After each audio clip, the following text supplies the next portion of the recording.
Not only did we adapt our operations, policies, and procedures for COVID, but we've also been refocusing our business model to that of a social enterprise, meaning more fee-for-service based.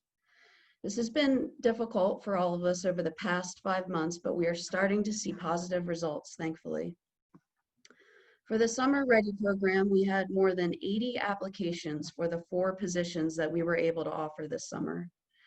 This speaks to many things, but what we wish to highlight is the general opportunity available to the many unemployed people out there in green jobs. We think now in these COVID times is the perfect time to put people to work outside restoring the environment. Lastly, we want to recognize and acknowledge that the environmental industry is, unfortunately, largely a white male-dominated industry. We not only want to see this change, but we want to lead in the empowerment of a diverse workforce as the change makers. Our Earth needs all voices, brains, muscles, creativity, and strength if we are to make a difference.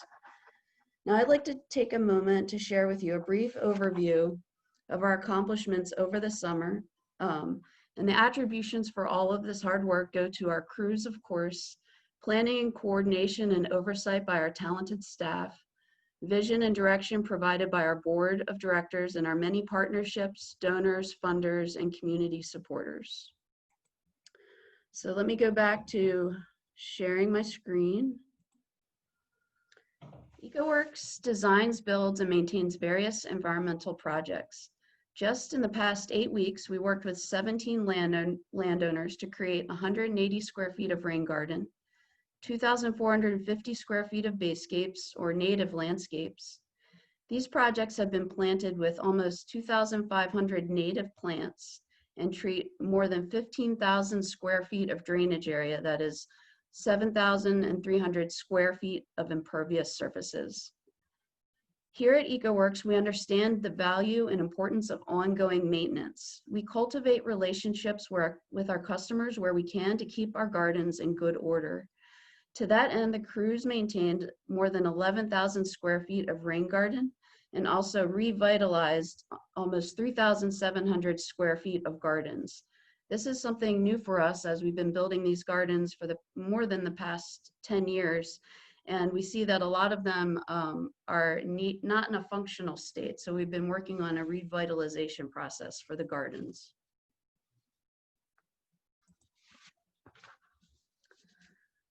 We work in partnership with Howard County government in many ways.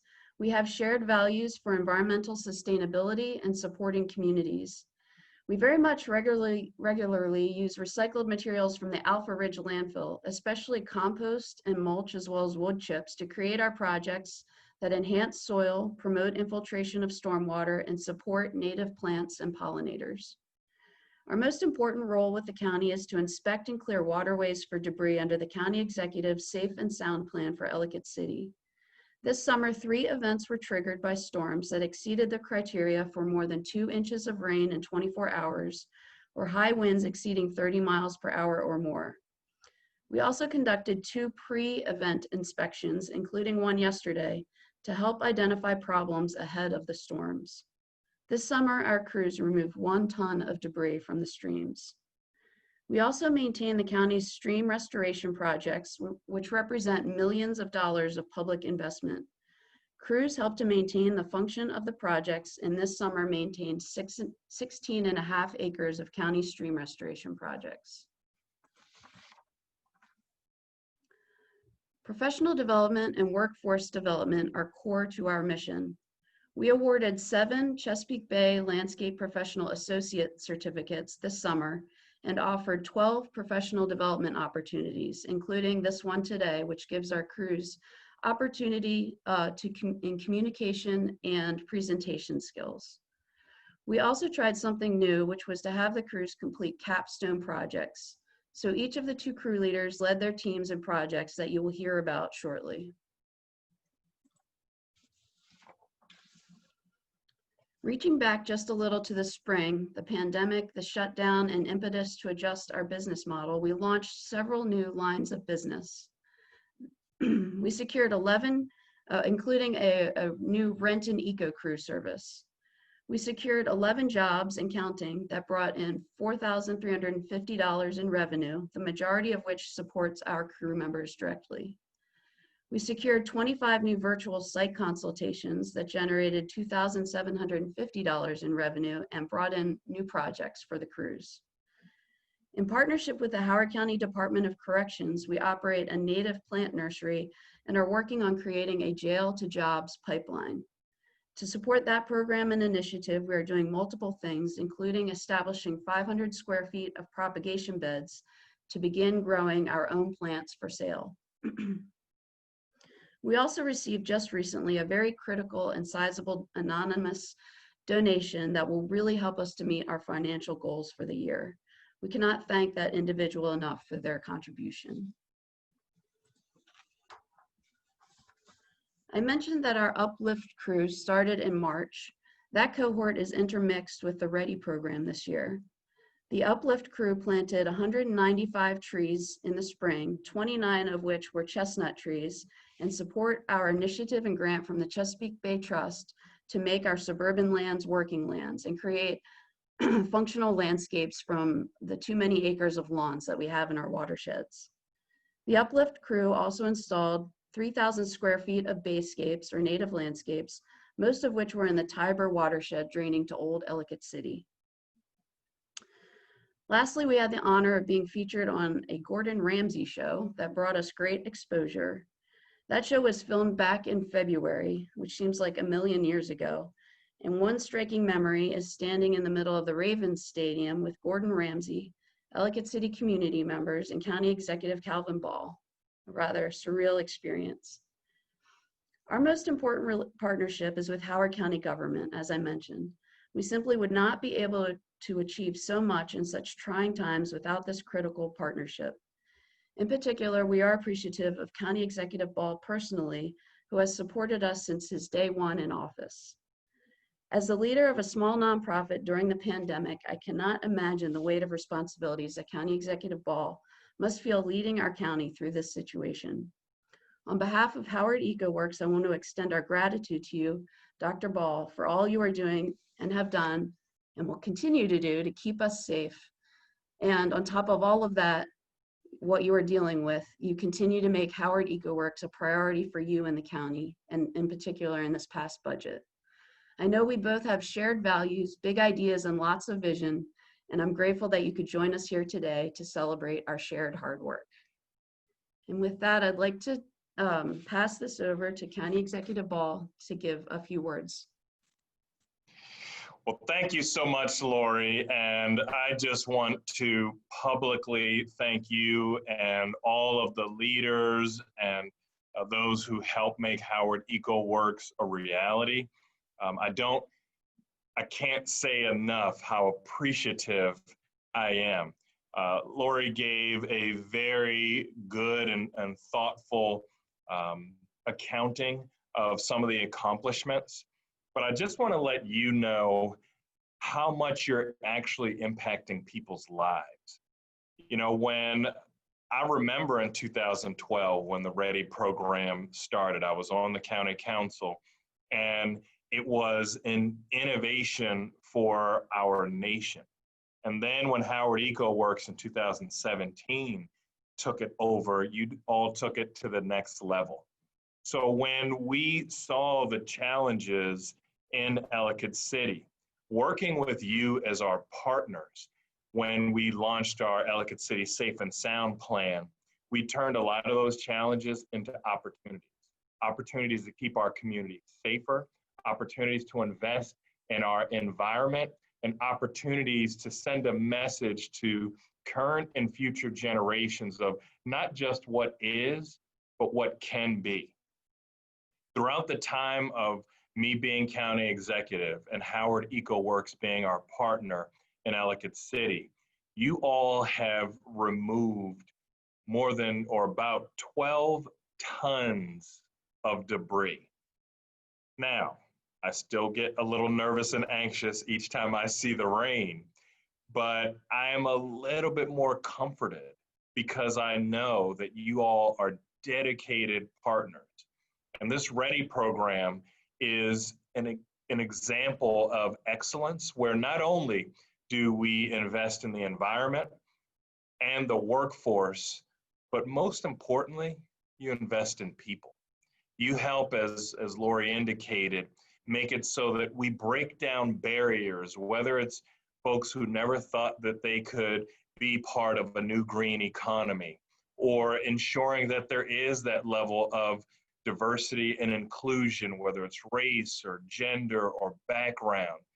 And I am so excited for a future that is brighter because of the emerging environmental leaders that the READY program helps invest in.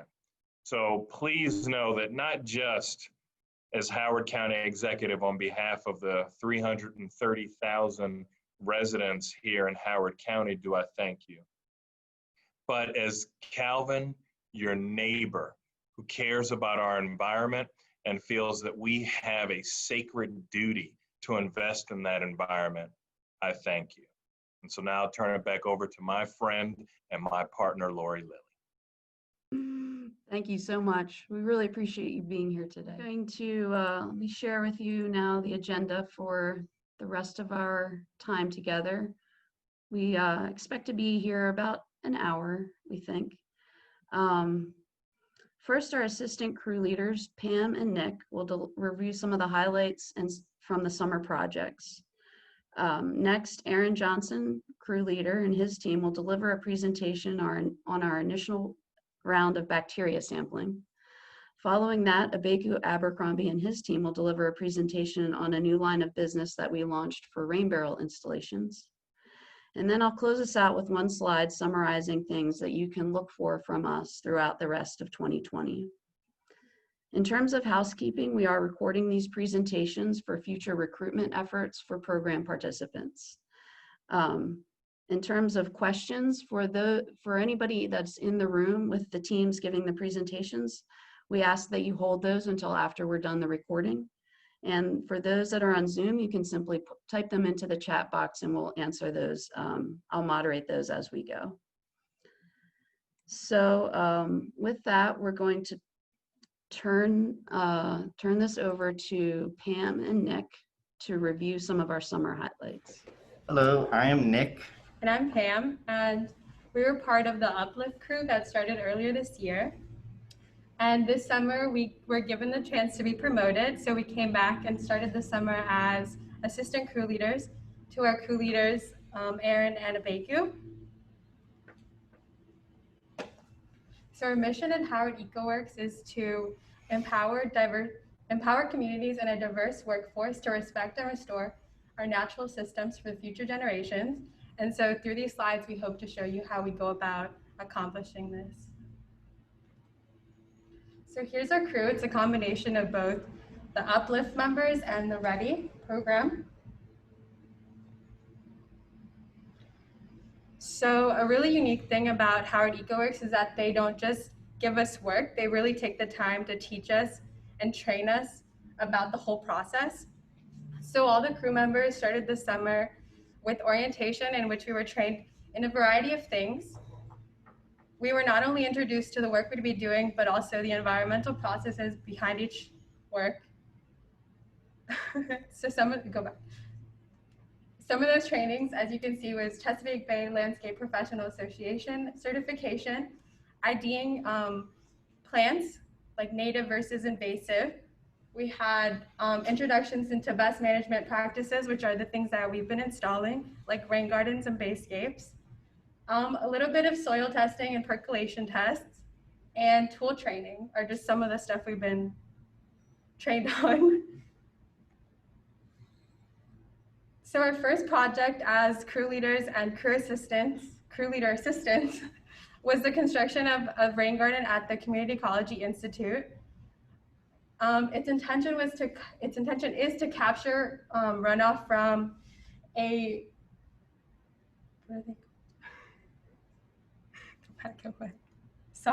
from a greenhouse that they just renovated. We were trained in every step of the process. We had a small introduction about the planning that goes behind its construction, like identifying and calculating a watershed. We were taught about its components and how to use an optical level. We were taught a little bit about, well, not a little bit, about erosion control measures, as well as some leadership training. And then under the instruction of our crew leaders, we actually set out to construct it. So here's some pictures of it finalized, and then our crew looking at it after our first rain event.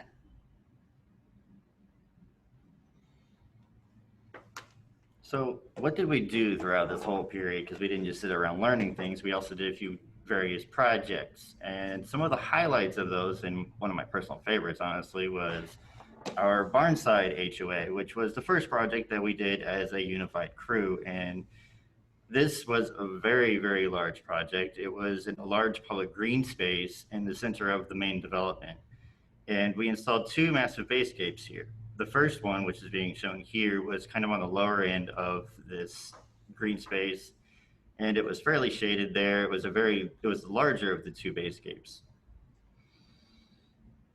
I feel that this particular basecape was installed very, very smoothly thanks to our excellent leadership of the crew leads and great overall communication, which you just don't see when crews immediately get joined together like this. So I was very impressed by this particular basecape. The second one at this site was smaller, but it was unique in that we also designed a little wood chip path to connect two pre-existing pathways. In addition to the basecapes, we did several safe and sound events. This has been a very unusual year in that we've had several safe and sound events. And unique as well, that was mentioned earlier, was we did a couple of safe and sound pre-inspections, which we don't normally do. And it was good that we did because there were a few of the points that we checked actually did have debris in them, and we had that debris removed. And then right after the event, we went right back out and we saw the fruits of our labor because very few of the locations actually had any debris in them. And then new to the entire program is this rent-a-crew event, which Pam and I are both in charge of whenever it comes up. And all it basically is we have a local resident that needs something done at their home. Usually it's de-weeding or building a garden bed or trimming trees or shrubs, that sort of thing. And so it'll be either myself or Pam. We'll go out with one random crew member, whoever feels like going out that day. And for a small fee, we will do whatever they want for a few hours. And then in addition to that, just like with the Uplift program, we have just regular maintenance. So we have to go to various projects that we're in charge of, and we do regular things like we'll clean the rock features, trim plants back, replant anything missing, remulch for any of like the rain gardens or the basecapes that we're in charge of. And if done right, these gardens can look very, very beautiful and just contributes to the overall beauty of the ecology in that particular area. For instance, this is at Lake Elkhorn. Lastly, the last thing we've done with the summer program was a partnership with Paddock Point, in which we went and we cleared a redevelopment project that's right next to the Jockey Club, and we cleared a bunch of debris and garbage and litter. Ranging anywhere from just plastic bottles to larger things like tires and fallen logs. And in total, we averaged about 40 cubic yards that we removed from that site. We're hoping to further establish partnership and hope that that would lead to projects involving creating a future community garden and some wetland rehabilitation. So in addition to all these projects we've been doing, we've also had quite a bit of workforce development. We've had a variety of speakers come out to talk to us either through Zoom or actually meet with us out in the field. Some of those people included Councilwoman Christiana Rigby, who came out to talk to us about local politics. We had Riley Ross, who is an ex-Ready crew member, and he talked to us about his projects that he's been doing at his job with GIS mapping. The crew was really interested to hear about that. And we also met with Paul from Ridge to Reeves, and he talked to us about nature-based resiliency. So really presentations about, for everyone's liking, everyone could find one that they really identified with or wanted to learn more about.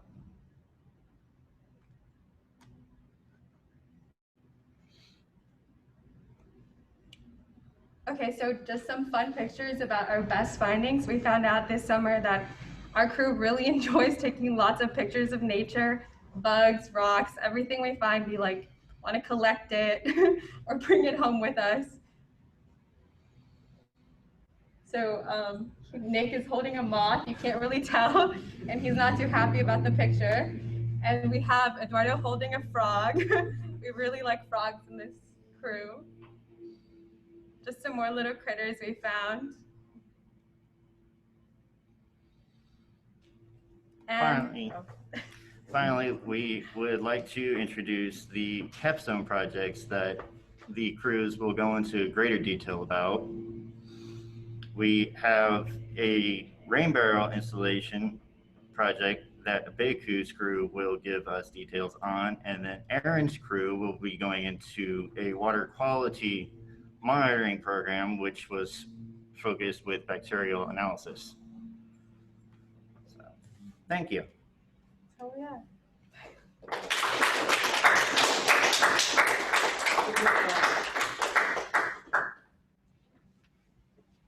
Hi everyone, I'm Aaron Johnson and I was the crew leader for this project. Hi, I'm Lara. I'm a crew member.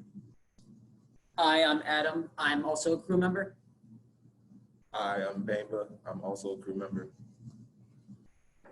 And I am Nick, the assistant crew leader. Good morning everyone. Thank you for tuning in or showing up for this presentation of Howard Ecoworks' study on waterborne bacteria in Howard County. We'd like to give a special thanks to the staff of Howard Ecoworks and the Patapsco Heritage Greenway organization for helping to provide pivotal resources and guidance in this project. So thank you very much.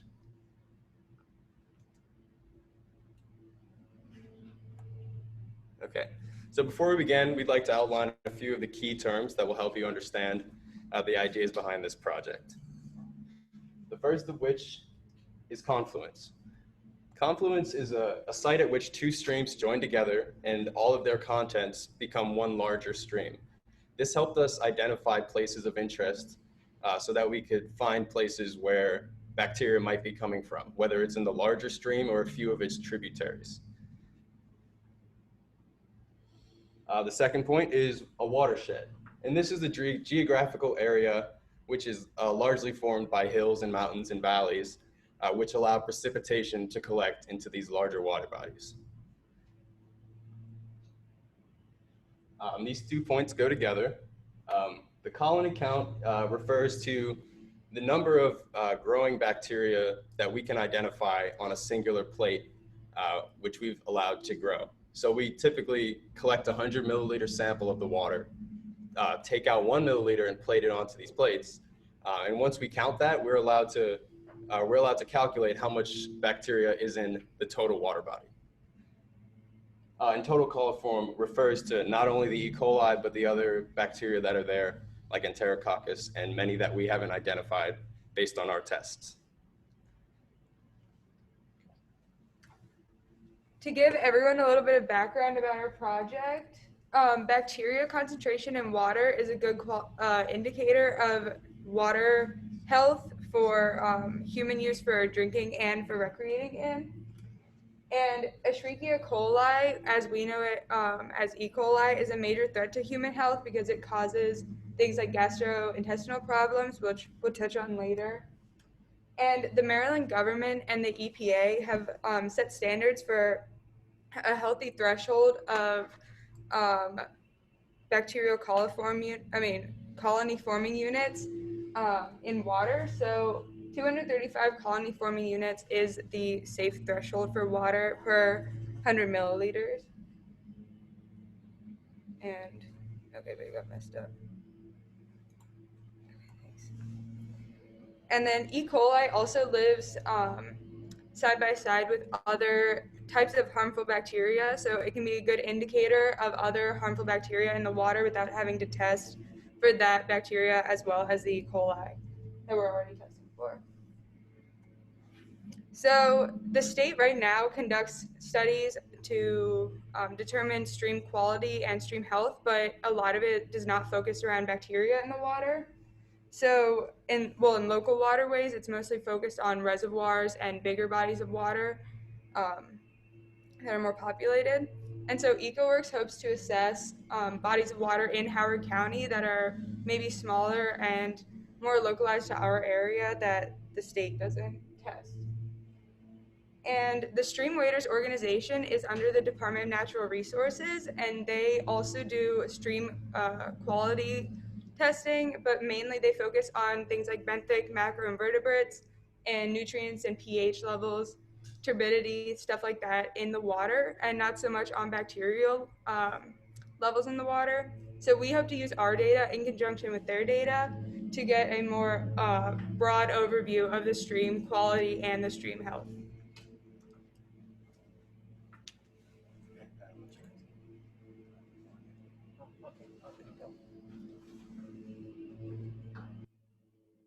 All right, so the main bacteria that we studied is going to be E. coli. It's mostly very common in gastrointestinal tracts of humans and animals, as well as in our water systems, depending whether or not they are septic or not. Better position, okay. So it's depending on the strains that are brought around, not all E. coli are harmful. Many are completely safe to humans. In fact, they're known to break down the nutrients that we need to live as we are eating food and digesting things. However, some strains mutate and become completely harmful to a person when ingested. Sources that we can get these from, depending on point or non-point sources. Non-point sources being like animal waste, being deer, cattle, even pets. Also runoff from cities, farms, like fertilizer runoff. Human waste is a good point source because mostly it's just all the sewers are connected.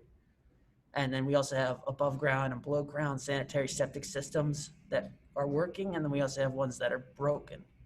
So what you want to also say is that the health outcomes that you're going to get from E. coli usually involve vomiting, diarrhea, and some kidney problems, as well as high fevers. That's why it's very important to wash your hands before making food, such as salads and such. As for E. coli, other bacteria, the ideal conditions for E. coli are usually in our stomachs because that's where they naturally co-evolved with us.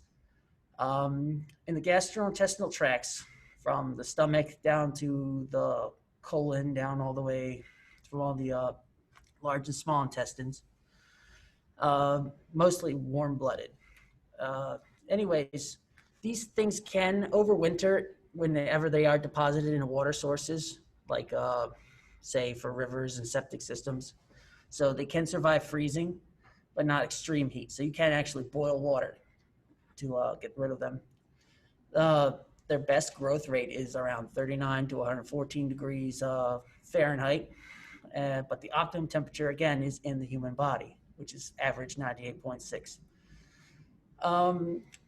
We also have Fecal Coliforms and Enterococcus. These are just present also in these bodies of water. And depending on whether or not the strains that are provided, the Enterococcus can provide the same medical conditions as E. coli can. So why are we doing this study? Why is this important? Well, originally we were mainly focused on the fact that we were doing these safe and sound events. And to keep our own crew safe, we need to know what's in the water, because if we're removing debris, we're in the water. But in addition to that, we also needed to figure out where this pollution was coming from. And so we decided to pick places that were downstream, because if you pick something downstream, then anything upstream is going to get to that location. And if you slowly work your way upstream, you can narrow down where the sources of pollution were coming from. But in addition to our own crew, we need to actually look at the general public, because these are very public places. A lot of people like to do recreational activities in these locations. anywhere from fishing to boating to actually swimming in the water. And generally speaking, the public likes to know what is in the water when they're in it. So what are our project objectives? We need to develop some sort of a baseline, which is what this whole project was about. We only did one real testing, and that was to create this baseline of data. And that was so we could develop safety precautions for the future projects to do the exact same thing, so we could actually start building on this data and use it for the general public and for ourselves.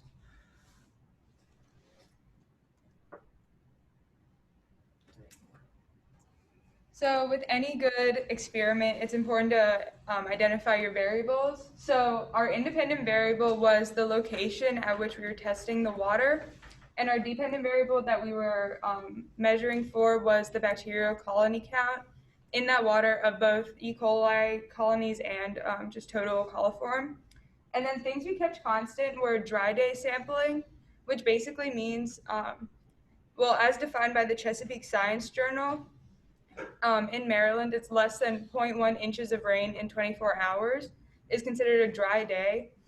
And so we made sure to keep a constant with the day that we were sampling so that we knew that there was no precipitation that was disturbing the ecosystem, and it was a true analysis of the water contents. And then we also made sure to keep our sampling technique constant. Laura gave us a presentation on how to properly sample the water, and also the incubation conditions in which we let the coliforms grow on the agar plates.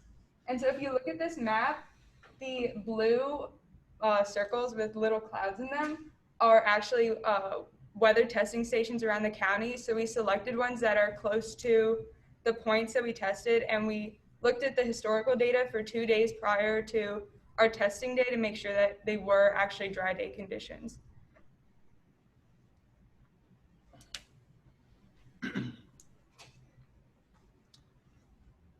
Okay, so the logic behind the decisions we made on these sampling sites comes down to selecting a good and broad range of the county.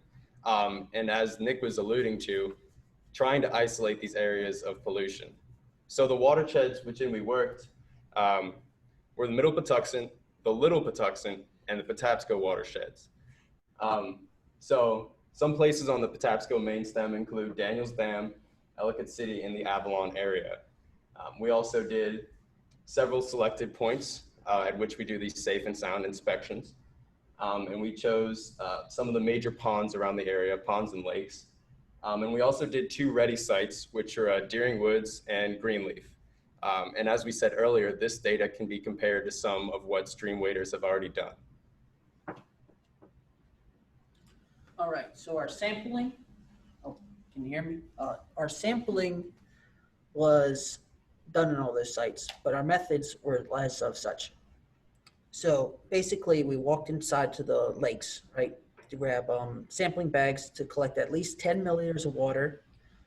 And as we were doing it, we're making sure that the current is going upstream so as not to put any of our own debris as we were tracking to avoid further contamination. Well, actually, no contamination. So once we did that, samples were tied up, labeled with the date collected, the time collected, and also the area that was the sampling point.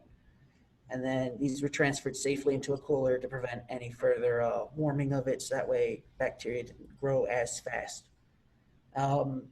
Mostly, we had a few areas like culverns and spots that were very unreachable by going in normally as walking.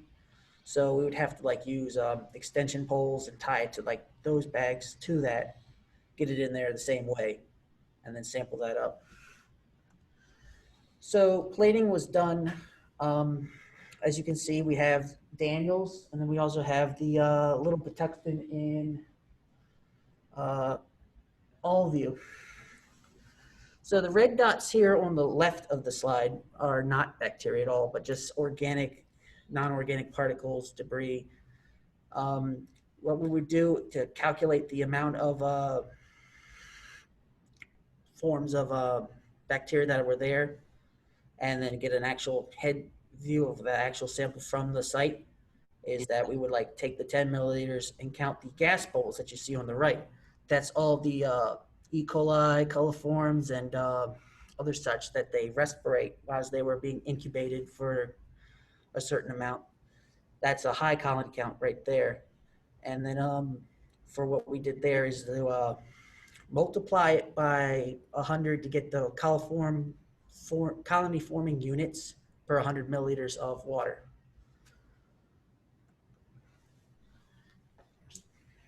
Okay, here in a second, you can see our raw data for what we collected when we went out and tested. So it's sorted based on E. coli levels in the water. So as you can see, the green ones had 0 E. coli, which we are skeptical about because healthy ecosystems depend on bacteria. So it's kind of hard to believe that these sites have no bacteria in them. So that's a question for where we're going to revisit to test. And the yellow sites are encroaching on the threshold that we talked about earlier of 235 colony forming units per 100 milliliters. So those are kind of, moderate, getting a little bit close to the threshold. The two red sites, well, the red sites and the purple sites are over the threshold, but as you can see, there's a big difference between 300 CFUs and 2,400 CFUs.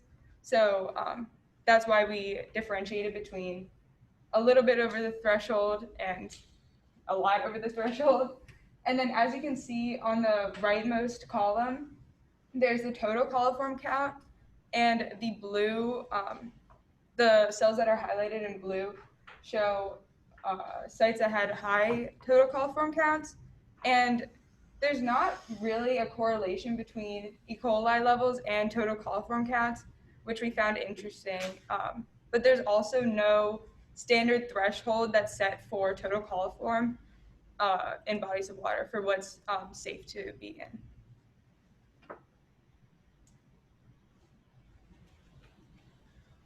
So here are some of our results. So as Lara was saying, there's not a completely uniform pattern around the county. However, we did find some interesting things. So most of the lakes showed 0 E. coli. However, comparatively, they had a large amount of total coliforms, which are still of interest, even though we can't specify what those things were. Wild Lake and Centennial, those are two of the places we're skeptical about. Because as Lara was saying, 0 bacteria is a strange thing. However, we find 0 at both of these points.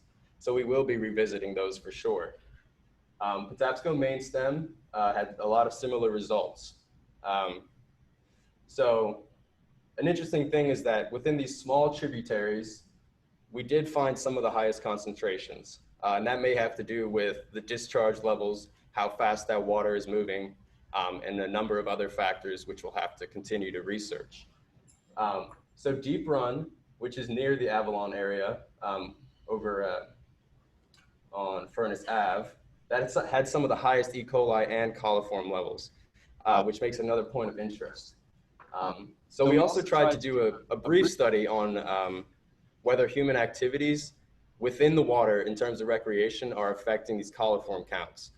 So we tested both upstream and downstream of people recreating in the water.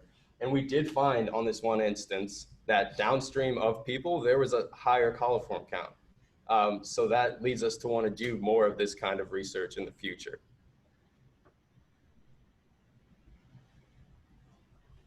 All right. So to understand that currently this is just only a baseline and that our results only report the sites at one point in time, not showing any variations based on factors that we want to discuss later. More sampling is definitely going to be needed in order to see a trend and a pattern. So as we mentioned, we do dry weather sampling. So this tells us the conditions that will be recreating in the water where the bacteria is most active. Fecal coliform, E. coli, and Enterococcus.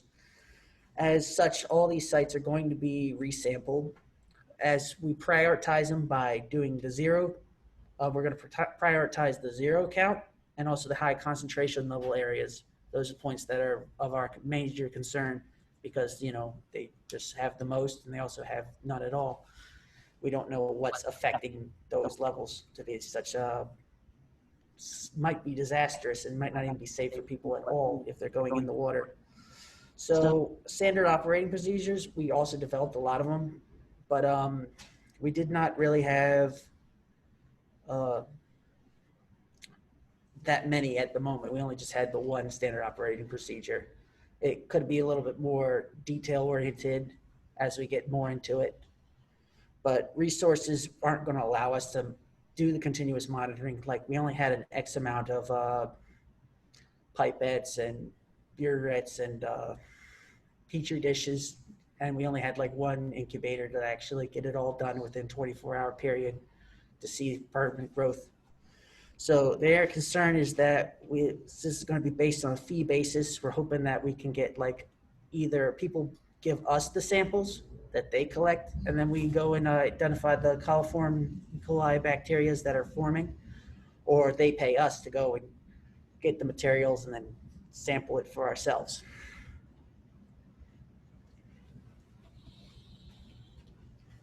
So as we say, this is just our baseline. So there are some things that we need to consider moving forward if we were to take further sampling. And those are going to be things like, where is this body of water? What's around it?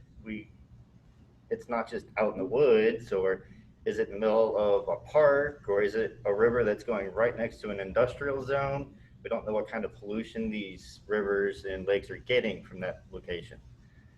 So we first need to think about that. We also need to take into consideration things like, is it man-made or is it a natural location? A lot of natural locations have been there for long enough that they've established like a natural bacterial level, and they can regulate. And that could be why some of these are green. And then whereas the man-made ones have been put in, a lot of these man-made ones, for instance, in Ellicott City, it's quick moving water. They don't have any chance to really establish because the water isn't there long enough. And that could indicate that if you've got pollution in that location, that's why you've got sudden outbursts of bacteria. There's no real establishment.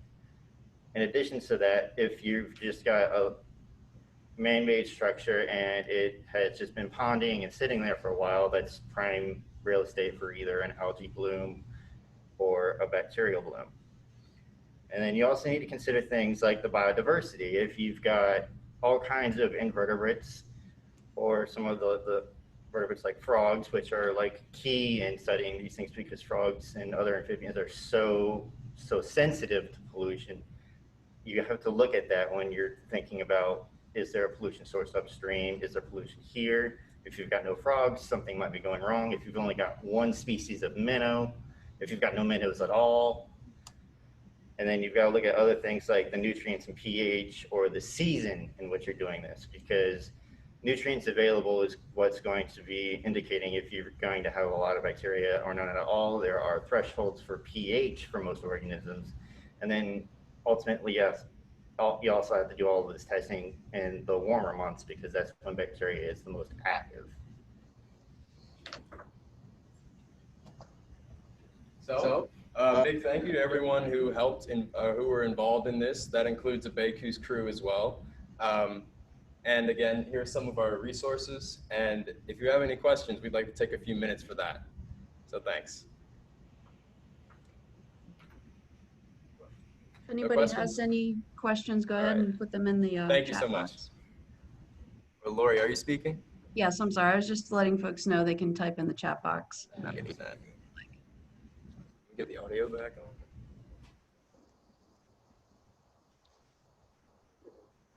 Also realized we haven't all introduced ourselves. So I'm Aaron Johnson. I was leading this project, and here's the rest of my crew.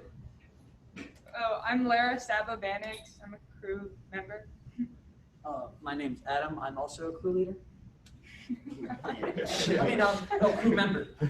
I'm Bamba. I'm also a crew member. Yeah, y'all met me earlier. I'm Nick. I'm one of the assistant crew leads. Hello, everybody. I'm Abeku Abercrombie. I'm the other crew leader. My crew is presenting our rain barrel installation service project, and I'll introduce you to them right now. I'm Pam. I'm the other assistant crew leader. Hello, I'm Eduardo. I'm a crew member. Hello, I'm Kendall. I'm another crew member. And I'm Ned. I'm the other crew member. So this is just a little bit of background on the program. A rain barrel is a cistern that collects rainwater from roofs. Some of the benefits are it prevents erosion, slows the flow of stormwater, repurposes rainwater, such as watering your gardens, washing your car. It lowers your water bills and saves water.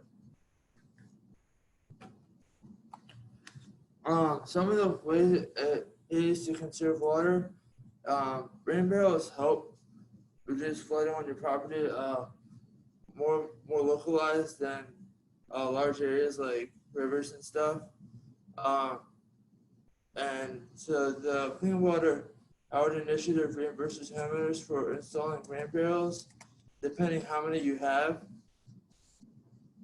60 gallons can cover about 100 square feet of garden, along with about 1 inch of water. By saving water, we're conserving energy in the way of water treatment plants and sewage.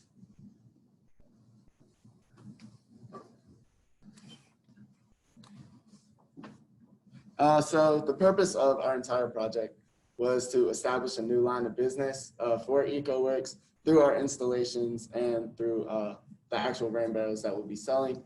Also to develop a marketing strategy to promote this whole new service and everything in order to encourage behavior changes for the community and everyone that we're reaching out to. And lastly, it was to secure 5 rainbow installations by the end of the program. This is just some of the preparation that went into the project. Oh yeah. So we did 2 kind of categories of preparation. So firstly, we targeted the marketing aspect. So this included meetings with different marketing professionals in order to develop marketing principles and get a better understanding of how to reach out to the customer. And also we researched the products, different case studies and other rain barrel providers, just so we could have a bigger understanding of the service that we were providing. Next, we prepared the installation process itself. So we did this by installing barrels based on a previous standard operating process that we already had, or procedure that we already had, and then working on it to develop it into a better procedure that we can use for future use. So we were lucky to have a Zoom call with Amanda Rothler and Jen Didinger, in which they explained social marketing to us so we could develop a marketing plan. And social marketing is using marketing principles to instill behavioral change for the greater good. And so what we learned from their presentation was to, 1, identify a target audience. So our target audience was people, our previous customers, and people that had acquired a rain barrel through the Alpha Ridge landfill. And with that target audience, we decided to set a goal to get the people from the Alpha Ridge landfill to actually install those rain barrels, and to 2, because our previous customers, we knew that they already had an interest in the environment, to possibly sell to them a rain barrel. And then lastly was to identify barriers and benefits. And so we identified that a big constraint for people was time and knowledge. They may have had an interest in a rain barrel or already had acquired a rain barrel. They just didn't have the time or the know-how to actually install it themselves. And so that's where we come in and facilitate that process for them.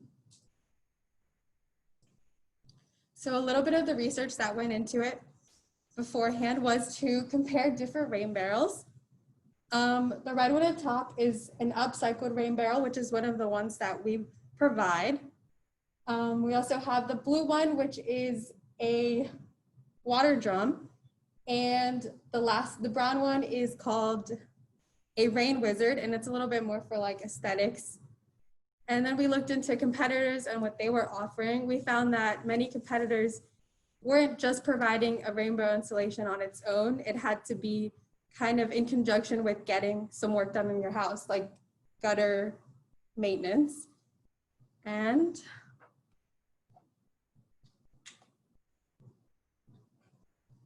then lastly, we looked at local retailers. Because we don't have a supplier yet, we had to look at what retailer prices were going for. So some of the research we did in order to reach out to the homeowners and the customers that we were looking for was 3 case studies. So the first one, in summary, it used ads on Angie's List to take advantage of people who were looking to get work done on their own homes and turn those choice points into change points. What they mean by that, a choice point is more so, excuse me, a choice point is when a customer is looking to make those big changes on their property that'll last long times and be kind of a permanent change to their behavior as well. So that's why we want to take advantage of those moments and turn them into change points where we can encourage different behaviors and get our best management practices in their mindset and into their livelihood. Sorry. The second one, Land's Green, Water's Clean. In summary, they utilize postcards, websites, and other marketing strategies just to help interested customers overcome practical barriers, whether that be a lack of knowledge or just a misunderstanding of what the actual service was. So we took advantage of this case study in order to connect with people who we've already worked with, whether that be customers or partners who already have a vested interest in the environment, and communicate to them this new service that we're building as just another way to utilize those best management practices and get into the habit of using our services to help the environment. And lastly, Clear Creeks, Our Water, Our Heritage, Our Pride. That one really taught us the understanding and explaining the benefits of our practices to different customers because the people within this case study were people who really didn't understand the impact that they had on the watershed that they lived in, but using the social marketing strategies that they used in this case study, they were able to articulate that to the people within the community, within the watershed, and get a better explanation and understanding of how to change those behaviors.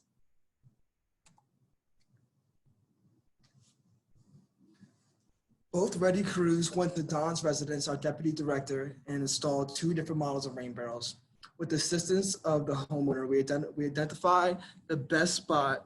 Oh my, really? Yeah. This one?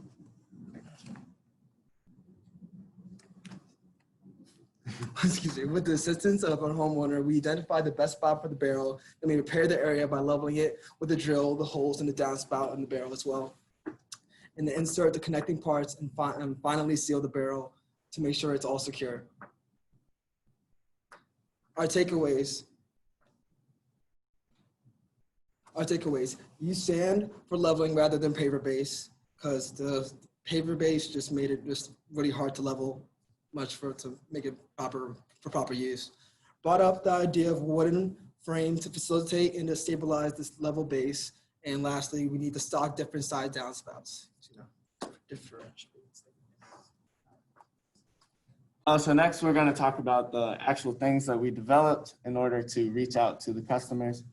So these 4 methods of outreach that we developed were an email to the different people in the different workshops that Pam was mentioning earlier, the website just as a central location for the information, cold calling the customers or other partners that we've worked with in the past, and also a flyer just as a quick little snippet of information to provide for other people. So let us begin with the email. So what did we do? So we drafted an email to the Department of Public Works. And the lessons learned from this is that the value of conciseness. The importance of this is because with an email, someone isn't going to read a long email. Like, no, they're going to have to read it. They're going to want to read a short email. So that's what we were working on, shortening the words. And another thing we did was we learned the value of perspective. For instance, at the beginning, we were writing our email as if it was us sending it to the customer, but we should have wrote it as the Department of Public Works sending it to the customers themselves. So that's something we changed. And our takeaways from this is that the importance of a target audience. We've established that our target audience was people with uninstalled rain barrels, which was where the email was targeted to. We learned the importance of short emails and a wider distribution. That is because at the beginning, we only sent it to the Department of Public Works, but next time we should send it to more organizations. And we also created a website. So we created a section on the Howard Ecoworks website where it contains all the information. And here we learned the power of centralized information. For instance, if we were doing cold calls, if we're talking to clients, not a lot of people are gonna read everything. Not a lot of people are gonna ask. You're not gonna be able to tell them everything about the rain barrel, about all the benefits. So we had to find a place to put it. That is the website. It has everything from the benefits to the price points and to the installation process. And the takeaway from this is that quality takes time.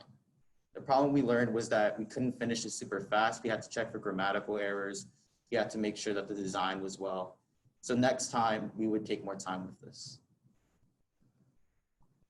And here's the rain barrel installation on our website. It's pretty cool. You gotta learn more in order.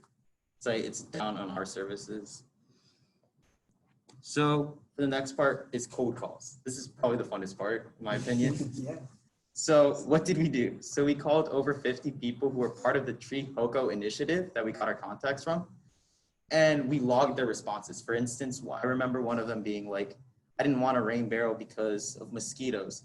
Therefore, for next time, we improved our pitch by saying that we have geotech, which can make it so that it prevents mosquitoes from coming in.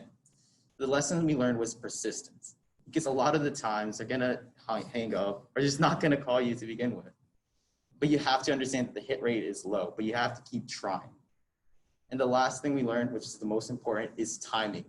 Because at the beginning, we were calling people around 7:50 and 8 o'clock, which no one's gonna wake up and just be in that mood to talk to you. So our takeaway from this is that we're gonna learn when to call after work hours, probably at a later time around 10, somewhere more reasonable for the client. And the last thing that we did was create a flyer. And this was part of our branding. We used an app called Canva in order to do this. So the lessons that we learned was conciseness and visual appeal. That is because with a flyer, you want to have all the information in a very neat fashion and that it looks really good. The takeaways we learned here is that we had to put it out there more. We put it out there through an email and 2 social media accounts, but we could have done better. And that's something we can improve on for next time. And here's a look at the rain barrel installation. Honestly, it looks pretty good. But yeah, personally.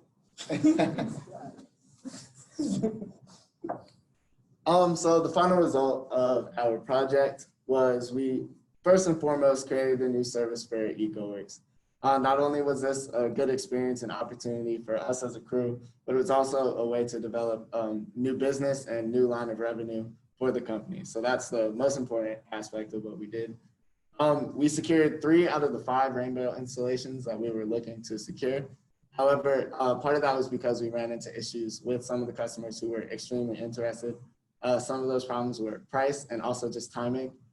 People are also looking to secure those orders within the next few months, or so they say. We'll see. We also distributed the flyer through MailChimp and social media, as Eduardo was just saying. So this is a way that we definitely got out at least a lot of the information to customers for future reference. And lastly, we have several interested customers. Through our cold calling, through working with customers out in the field, we were able to communicate the new service, and we were able to at least secure interest in their mind and hopefully secure some orders in the future. So moving forward, we realized that pricing was an issue for some customers. So there were 2 things that we can do moving forward from that. One, we can improve the value proposition and explain better how this value or how this service is of value to us, and that's why the price is justified. And also we can find lower cost suppliers so that we can find cheaper tools, well, not cheaper, but less expensive supplies so that it's less expensive for the customer. Another thing that we took away from this was partnering with different rainbow workshops in order to promote the service. So by doing this, it'll be a lot better for us to be able to get our information out right from the source. So a lot of the people who have rainbows in this area attended these workshops and got the rainbows for free. So if we're using the workshops to get our message out, then they're hearing right from the source as soon as they get these installation or get these rainbows that, hey, somebody can install it for you so you don't just have to have it sitting around for months. And lastly, we determined we need to prepare a spare toolkit in order to bring to each new project. This was something we thought would be really useful because there are different aspects that differ from site to site, whether that be the tools you need for leveling or the tools for the actual downspout, given that there's different sizes. So there's different diverters that catch more water depending on the size of your downspout. So that was all the things that we took away from this program, and hopefully we can develop it into a really successful and prominent line of business in Ecoworks. Any questions? All right, thank you. Okay, so audio stopped working over in my office for some reason, so I'm gonna wrap up over here. Really great job to both crews for those projects and excellent work all summer long. On behalf of our staff and board, we are really proud of everything that you have accomplished, and we really appreciate all of the work that you've done and outreach and communications and professionalism that you've exhibited over the summer. We are truly grateful. And hopefully this is, as we've recorded this session, this will be help us with marketing and recruitment for next year's program. We're really looking for opportunities to explain to people what we do, and we do quite a lot. And I think we've done a really good job today of explaining to future potential program participants what it's like to work with Howard Ecoworks as an Uplift crew member and as a Ready crew member. So thank you for that. So I just want to wrap up. I did have one more slide, but just let you know about a couple of things that we have coming up in this fall that you can keep your eyes out for. So we're planning a big plant sale for October. We're going to be selling, and this is to support our work at the Corrections Department and our Jail to Jobs pipeline there. We're going to be selling what we call guild starter kits, as well as other plants. And a guild is an assemblage of plants that has vertical structure and provides different ecological functions. And the kit's going to include a tree or a shrub, a ground cover, and then a nitrogen fixer, which is likely to be lupin seeds. So be on the lookout for that and that cool plant sale that's coming up.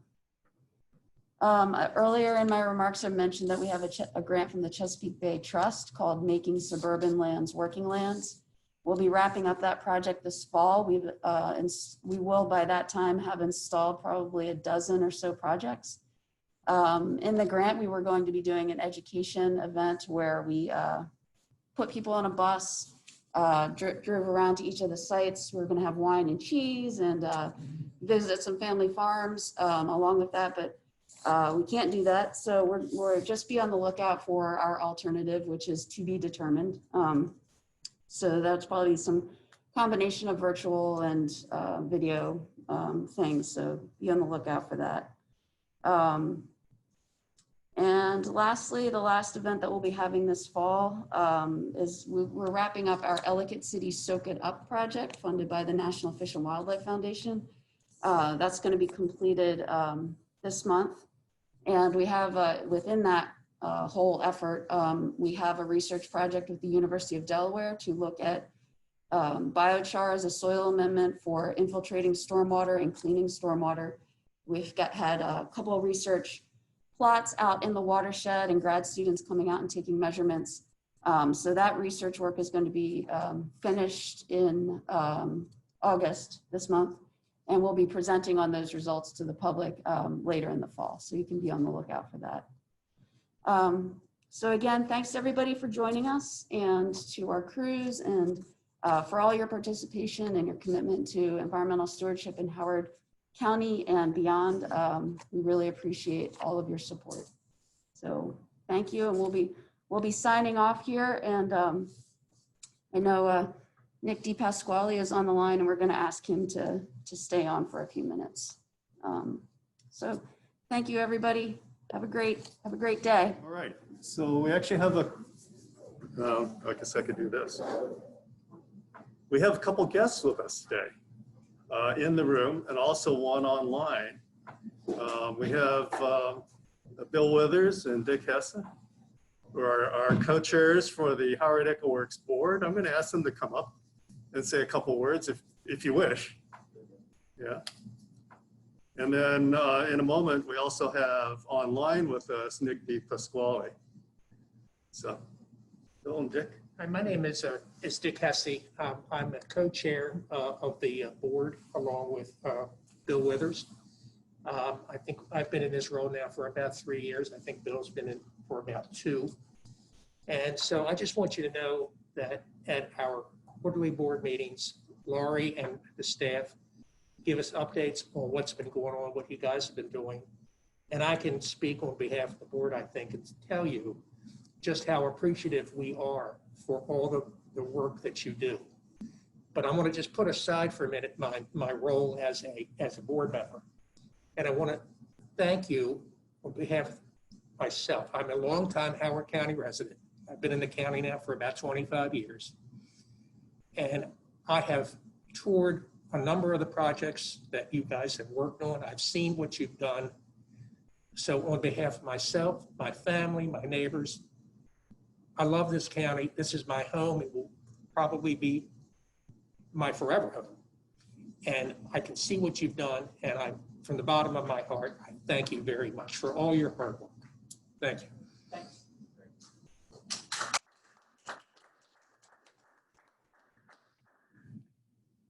Yeah, over the years, every time I interact with a Ready crew, it's usually outside and we're getting dirty and all that stuff, but it's always fun, exciting, and impressive. And to see what was presented today just blows me away.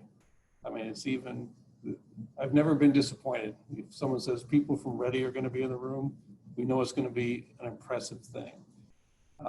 So I have worked a little bit in science, I've worked a little bit in government, I've worked a little bit in business.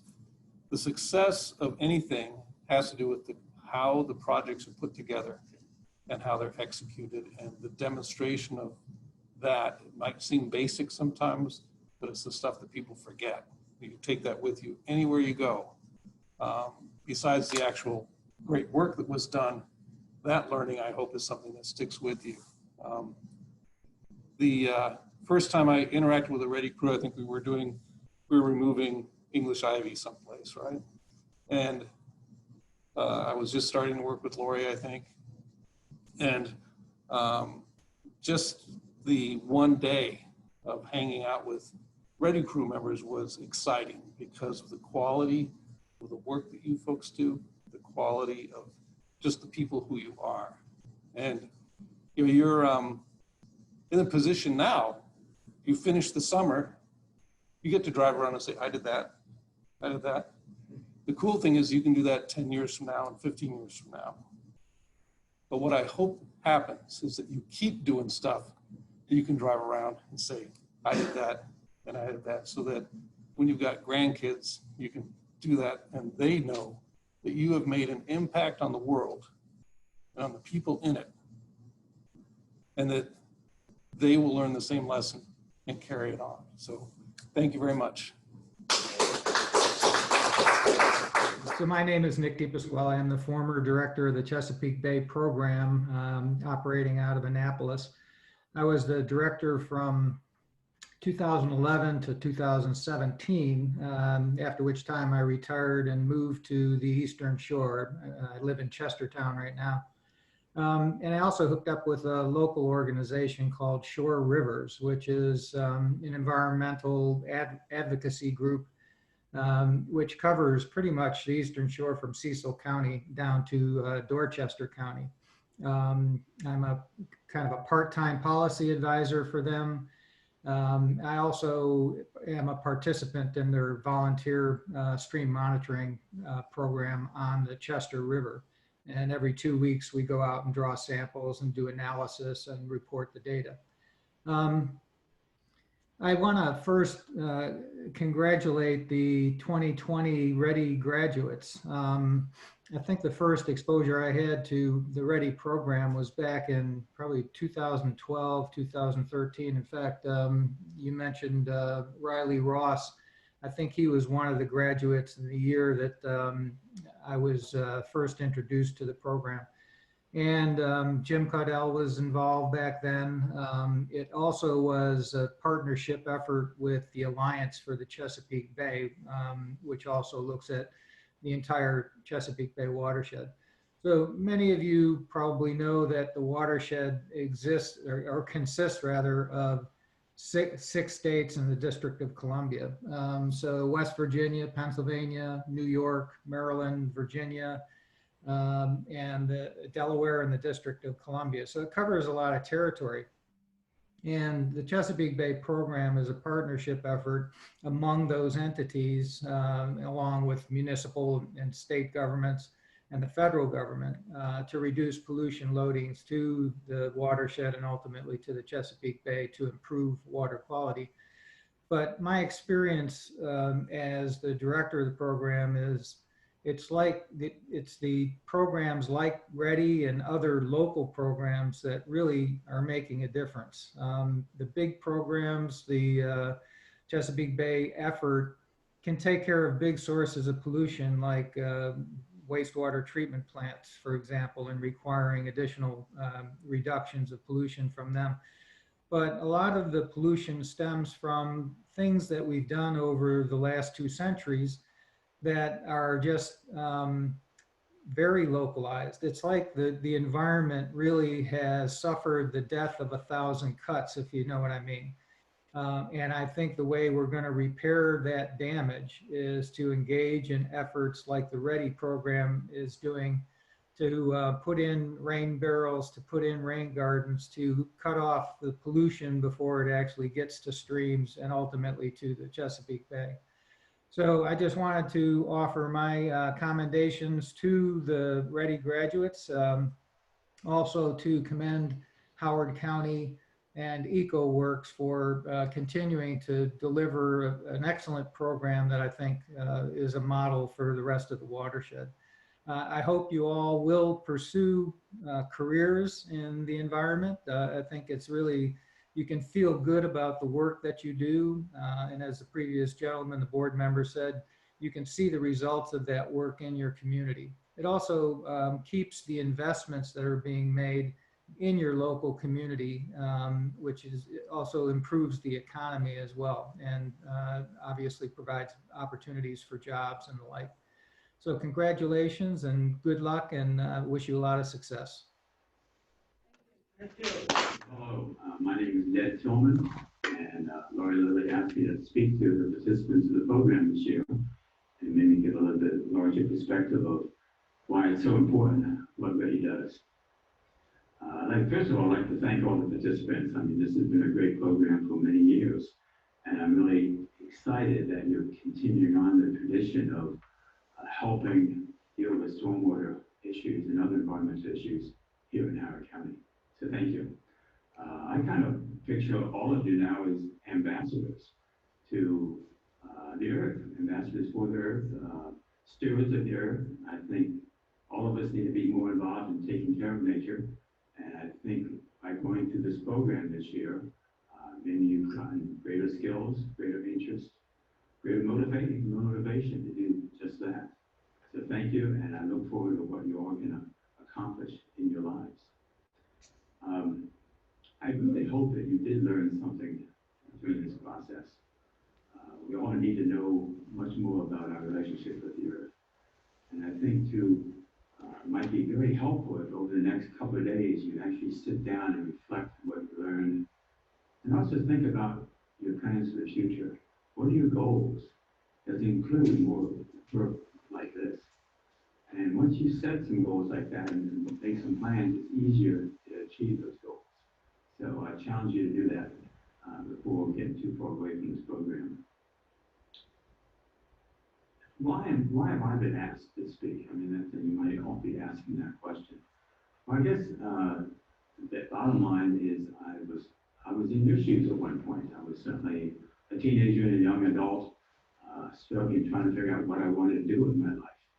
But I distinctly remember one morning when I was woken up by a bunch of earth movers and big equipment knocking down all the forests, all the trees behind my house. I was blown away. I mean, how could somebody destroy what had always been a favorite place for me to run around in? And I went out to try it, and I just had all this anger at that point. And I remember actually turning that anger into violence in some cases, trying to stop and fight this machines and the people trying to destroy my woods. And I realized after some attempts to turn that, it was futile. There's nothing I could do at that point to save those woods. But I realized there were other things I could do. In fact, I think my father was a good example for me because he was very angry as well. He'd been fighting this application for I-95 for many years in the courts and lost. And fortunately, he realized, let's turn that anger into something positive, into something constructive. And so I recall that we decided to plant trees along the edges of I-95 to block the view and also decrease the sound that was coming from there. And we planted 30,000 trees over the next few years. And again, it may seem a little silly to be planting 12-inch sampling to attack something as big as the interstate highway. But you know, looking back today, going back there today, and seeing this forest of 70, 80, 90-foot tall trees that we planted, does give me a realization that, yeah, it takes time, but every step we make does help. And that, I think, is where I credit my desire to be an environmentalist or a conservationist or somebody that's really engaged in trying to make the planet a better place for all of us. From that point, I went on to study science in college. I wanted to understand as much as I could about nature. I became an earth scientist and an environmental scientist, and I spent the next 30, 40 years cleaning up the messes that previous generations had made. And even though it may not look like it, a lot was accomplished in the last 50 years. These cultural changes take 50 years. And I thought that each job I did seemed, even though it may seem like a minor job, contributed to this change. You know, and we now have a series of laws and regulations and enforcement acts to go out there and help us change how we treat nature. And guess what? Things have changed dramatically. Things are much better off today than they were 50 years ago.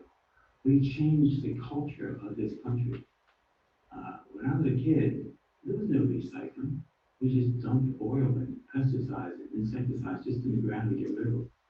Now, most of us wouldn't think of doing that. So things have changed dramatically. And corporate America has really cleaned up its act. So never forget that a lot of work has done to prepare us at this point for some of the challenges we face.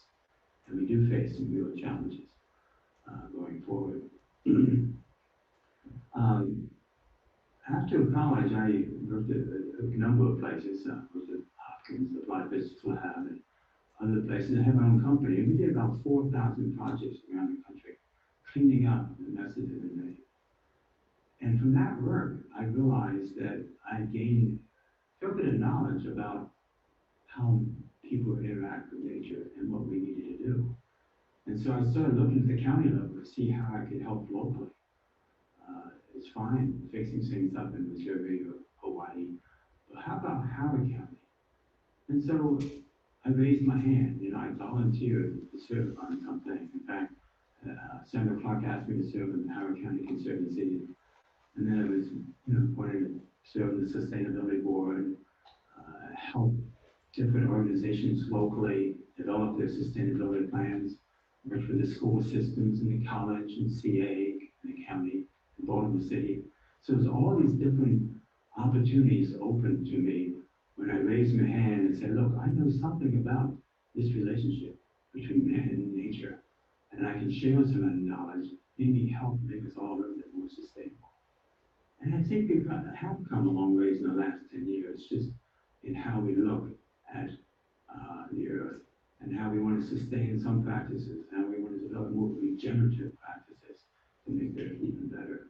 But again, it comes from developing a knowledge base, having the curiosity and the enthusiasm to make a difference, and stepping up when your name is called, and helping out others who may not have as much knowledge.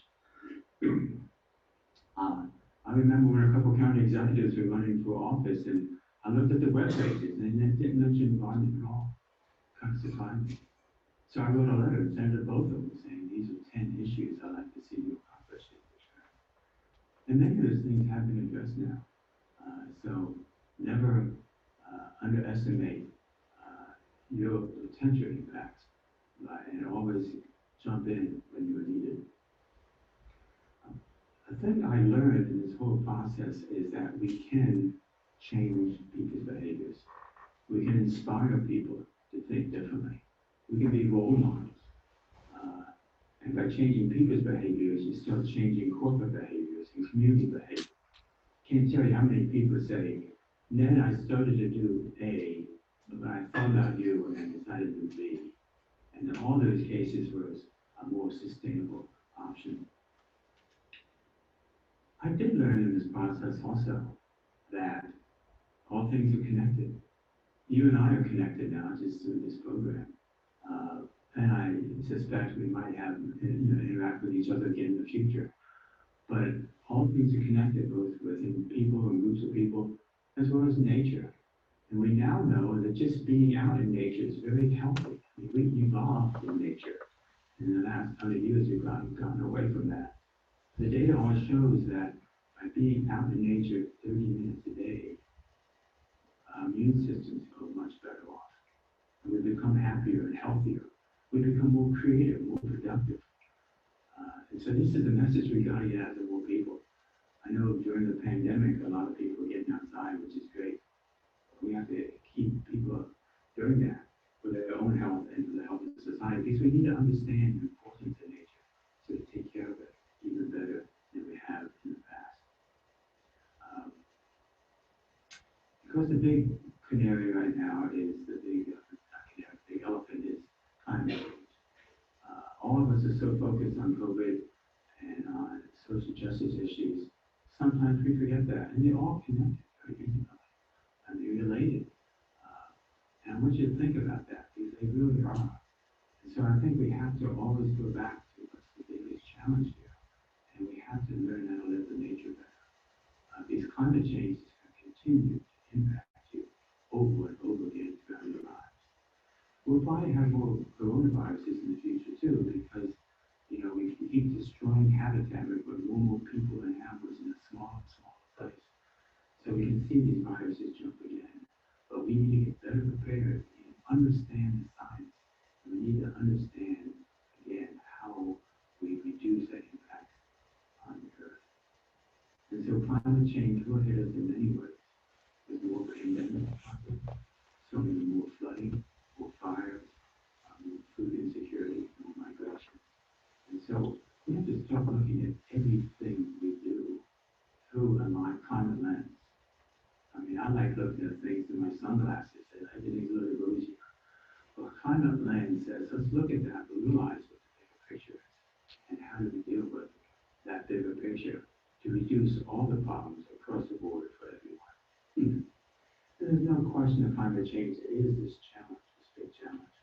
Even the Pentagon says it's a huge threat multiplier to have droughts in different areas causing migrations, inter-country disputes. The health organization says we deal with climate change. We're trying to go backwards 50 years in our public health understanding.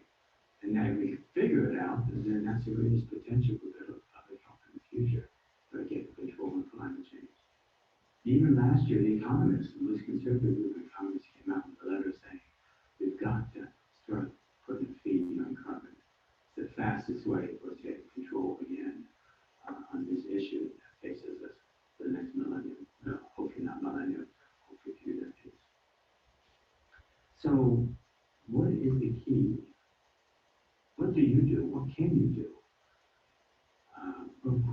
first thing is make sure we're fully aware of, and that means having the curiosity to understand, to ask the questions, to read the data. So certainly the awareness comes first, and then the action. We'll have to take the right actions, not necessarily the eco-terrorist action I took as a kid, but actions that work with other people. Because it's the awareness and the action, the collaboration with others that really is going to make a difference going forward. So be a role model. Go out there, share your interests, explore, ask questions, and work with others. One of the things I did besides serving on all these different groups and groups was to write 3 books. You're going to get one of them today. 2 were basically information about how man and nature, the history of man and nature in this area and across the country. What we've done, the good and the bad. The books also list all the things we can be doing today, so it's good reference for that. And the 3rd book is a fictional book, which hopefully is inspiration and we get more and more people inspired to take care of the earth. But again, it's a way of communicating. Writing op-eds is a good way of communicating. Working with social media and your friends is a good way of communicating. But develop the knowledge, take action, and communicate. So there's a lot going on. We've done a lot, and there's a lot more to do. But every day I see corporate America stepping forward and switching over to clean energy, making pledges to be more sustainable. I'm not saying all companies do this. I'm not saying it's all successful, but the commitment is there. And you know why? Because corporate America senses that its customers, you and me, care about these issues. It's amazing how many people I hear about, corporations I hear about that, or concerned about attracting millennials for jobs. And they realize the millennials do care about a more sustainable future. And so the corporations are trying to be responsive to that interest, that demand. And that's exactly what it is. Every time you buy something, you're sending a signal to corporate America. It's an opportunity for you to demand something better. I always ask the question, is this something, well, first of all, do I need it before I buy something? Second of all, what am I going to do after I use it that's sustainable? And third of all, is there some better option that I can buy? What other corporation can I support that's doing a better job of things? So we can demand a better future, both politically and through business. So that's something really to keep in mind. And I really believe that, you know, your contributions, the major contributions you're going to make in life, are not the ones you did this time, but ones you will do, which are based on what you learned in summer. The future, you know, all of us grew up in trying times. There's always challenges. But it's a question about how resilient we become. What do we learn from those trying times that we grew up in? What opportunities can be created for the future? And the more you think about that, I think you can find you can do things in your everyday life at home, family, in your communities, where you work. You have a voice, so use it. You should always, you know, vote. You should always discuss these things. But you have a lot of control because it's like 7 billion of us now. And we all demand a better future. We might actually get one. So thank you very much for your work this year. And I'm really curious to see what you all do with your futures. Thank you very much.